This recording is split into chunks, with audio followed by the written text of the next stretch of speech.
Hi everyone! Do you ever have areas of your garden that you just can't ever seem to get to and you end up feeling very overwhelmed by everything you have to do in the garden? Well, I'm right there with you, and today on my coffee walk, I want to talk a little bit about how I avoid garden overwhelm. Now, when you have a large garden like I do, there's always something to do and never enough time. Let me show you a couple of areas right now that I'm not super proud of. So this little section of my garden here, I have been trying to get to clean out for a super long time. It's getting so overgrown. Now, a lot of you at first glance might say it looks really pretty, but in my eyes, the nasturtiums are starting to fade.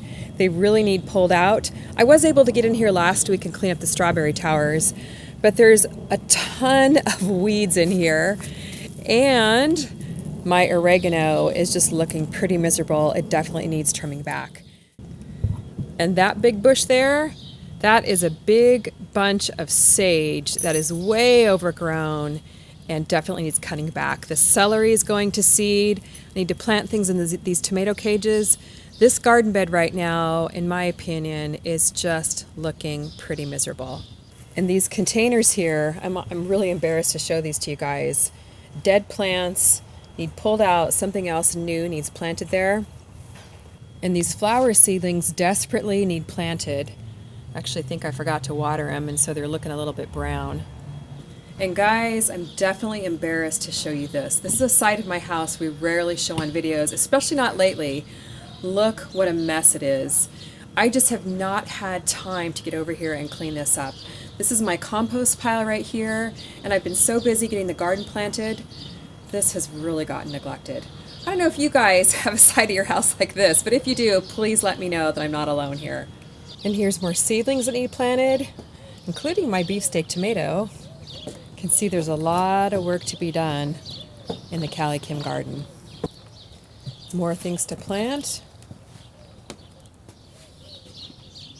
One very overgrown rosemary bush and a much needed grapevine trellis that we still haven't installed.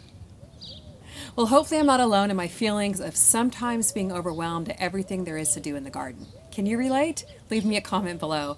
Now, I just want to share with you a little bit about how I avoid garden overwhelm. First of all, I try and start simple.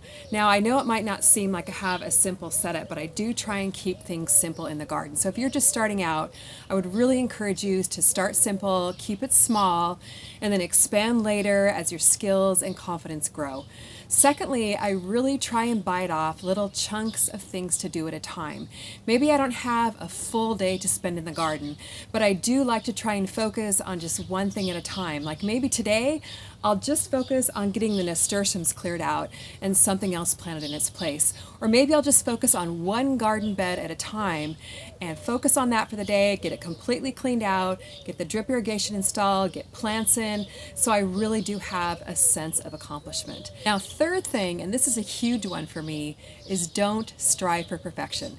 Now, I do tend to be just a bit of a perfectionist, overanalyze and overthink everything. Just ask camera guy, and I really have to tell myself it doesn't have to be perfect.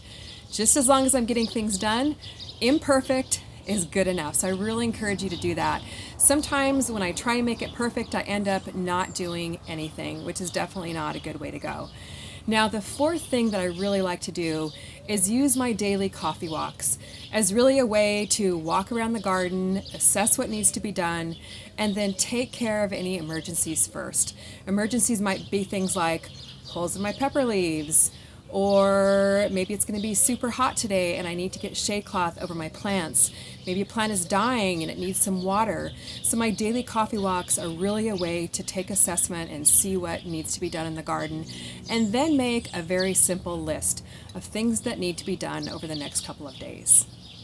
Now, I think one of the biggest things that has helped me avoid garden overwhelm is just keep it in perspective. Growing your own veggies is so much fun, the taste is amazing, and we get to provide healthy food for our family. So rather than thinking about all the things that I can't get done, like my side yard and that compost pile and all the weeds that need to be pulled, I really like to focus on the fact that it's fun, it's relaxing to be out here.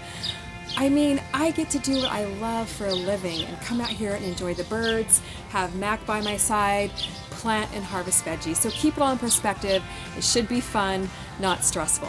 Well, comment below and let me know if you struggle with feelings of garden overwhelm at times. And if you're surprised to see some messy parts of my garden, I'd love to know that too. Thanks so much for joining me today on my coffee walk, guys, and I hope you're taking your coffee walks too. Let me know how you're enjoying them. Thanks for watching. We'll see you on the next video.